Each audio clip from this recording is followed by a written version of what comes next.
So I want to give you some life hacks today for neurodivergence. These are some things that have helped me as a poet and as a person with ASD1 kind of manage life and make things more predictable and manageable from day to day. It's me, Jessica.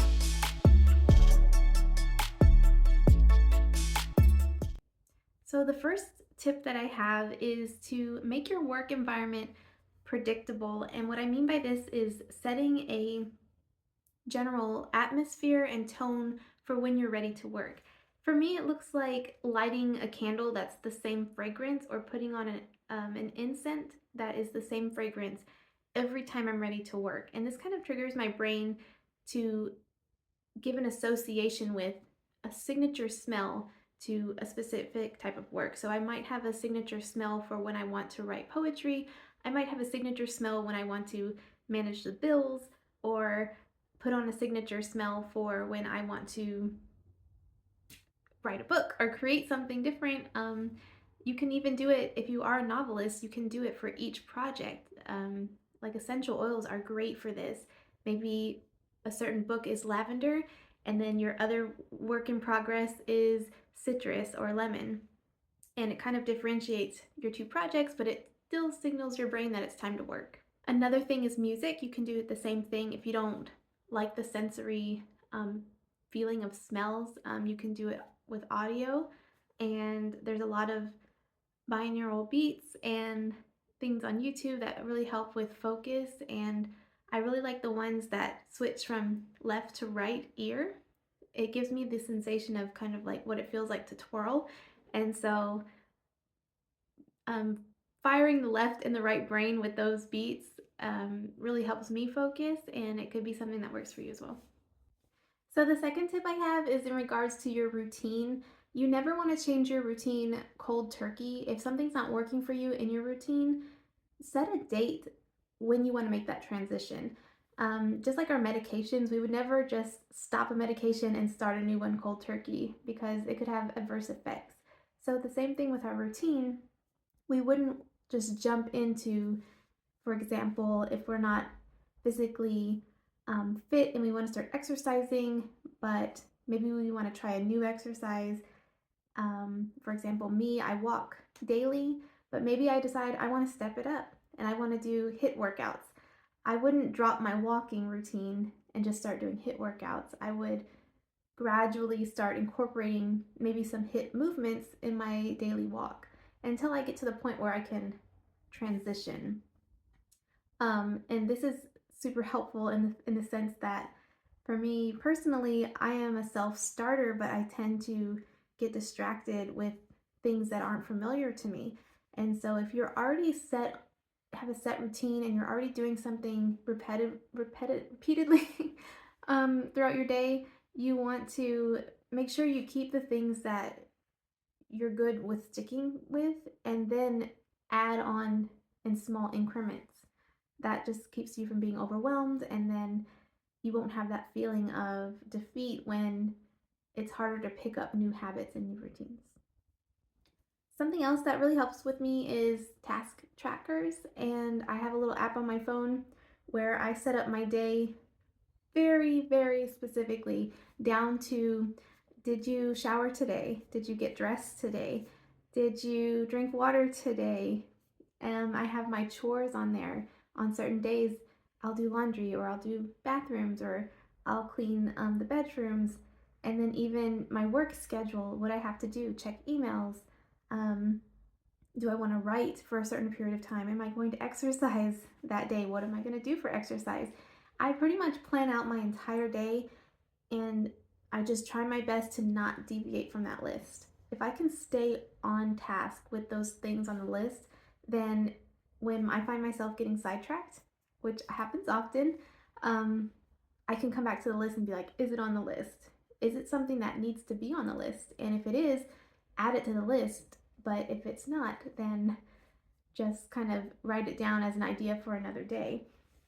This can look like, for example, on the list I had fold a basket of laundry. Well, while folding that basket of laundry, I was looking around my bedroom and I was thinking, oh, wouldn't it be cool if my bedroom looked a certain way like this? And I had the immediate feeling that I wanted to draw a floor plan.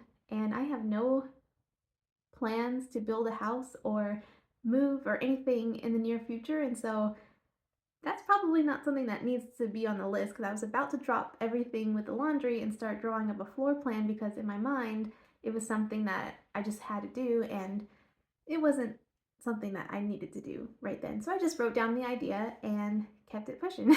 Something that's really helped me is when I validate my ever changing brain. And how I do this is I carry around a voice recorder. And every time I have an idea or a thought or something that I want to get done that's maybe not going to make my task list for the day, I just speak it into the recorder and then play it back. And I do this because it might happen to you too. Like we get the best ideas in the most inconvenient times. We could be driving or showering and it's not the proper time to write things down. And my ideas are constantly like cycling through and so quickly that I'll forget the details. So it just helps me to speak it and forget about it and I just come back to it whenever I need inspiration or want to work on something, or I remember that I had an idea and then I go back and figure out the specifics of that idea. And so I think that's important to not allow the ideas to go unnoticed. Be like, yeah, brain, I hear you. That's a great idea. Validate it by speaking it and putting it into something tangible instead of just letting your ideas um, dissipate. And yeah, I think we have very innovative brains and it's important to validate that and work it into our day without it over consuming our day. Another aspect of working things into our day is stimming.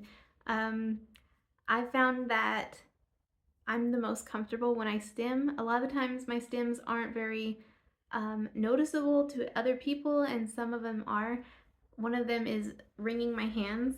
So a lot of times that's off camera, but usually I'm in my lap, like wringing my hands when I'm speaking.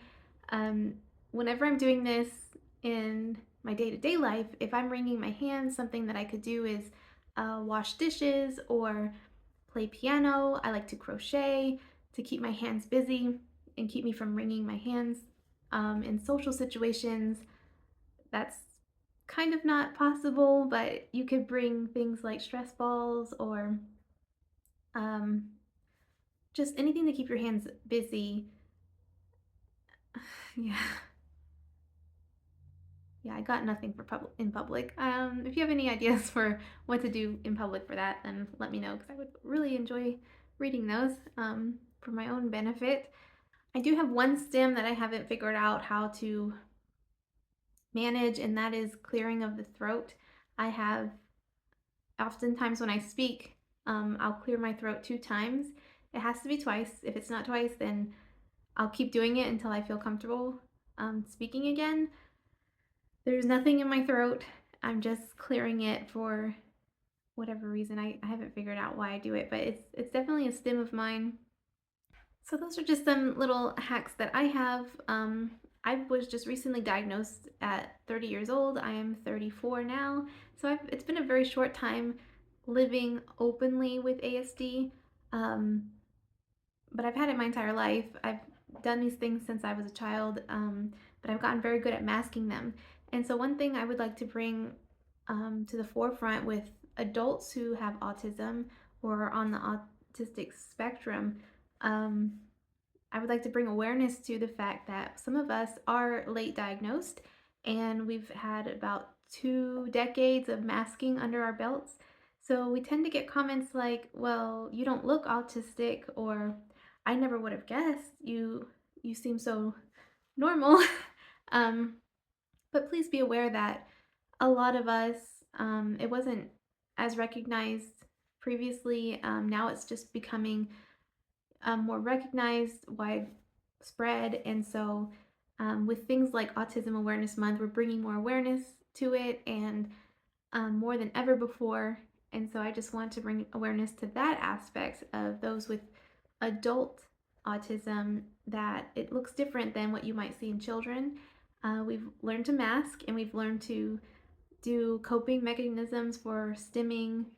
You might not see an adult flapping their hands, but you might see them wringing their fingers. Um, you might not see an adult twirling around in circles, but you might see us wearing headphones a lot to help manage those things. So it looks different in adults than it does in children. So that's what I wanted to bring awareness to is the fact that adults are coping just like children are, and try to avoid saying things like you don't look or you don't act because in our brains it's kind of like we want to be ourselves, but it hasn't been as socially accepted. And for me personally, I feel like being myself might become where it's viewed as immature or um, weird. So yeah, that's where the masking comes in. But I hope to one day get to a world and a place where we can all just be our unique and special selves and it not be so stigmatized about what we're supposed to be as adults. Allow the childlike whimsy to follow us into adulthood and it not be looked at negatively, bringing play back into life. And this is not just for people on the spectrum, but for all people. But yeah, just being our authentic selves. Um, I wanted to share because it is National Poetry Month. In addition to National Autism Awareness Month, I wanted to showcase my book, When a Grasshopper Whispers. This book I wrote while I was receiving my diagnosis for ASD.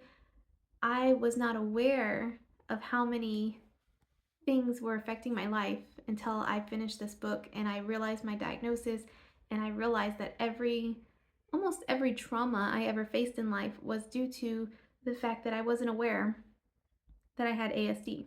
And so things affected me in different ways. My relationships with people, how I came into motherhood, ASD was a big prominent part of that. I felt like I wasn't a good mother. I felt like I wasn't a good friend. I felt like I wasn't a good wife. I felt like I wasn't a good person. And that all contributed to the fact that I didn't know myself. And that's what this book is about my mental health, how not being aware affected all of the things in my life and all of the aspects of my life, and then coming into awareness and how beautiful it is to kind of shed that figurative skin and mask and come into your own. And so that's what When a Grasshopper Whispers is truly about. And it's for all of us. But if you have ASD, especially, you will really relate to this poetry. And yeah, so I just encourage you to go out there and bring awareness to those um, about ASD. Read some poetry this month, and yeah, go hug a friend. I just feel like saying that. Go hug a friend today because we never know what anyone is going through, and especially you never know what someone is unwilling to speak about and they're holding it for themselves, and it's really challenging for them. So, um, yeah, just go love someone today just because and spread the joy. I hope you guys have a wonderful day and a wonderful month of poetry, and I will see you in the next one. Bye. Just on Amazon? Where you get that?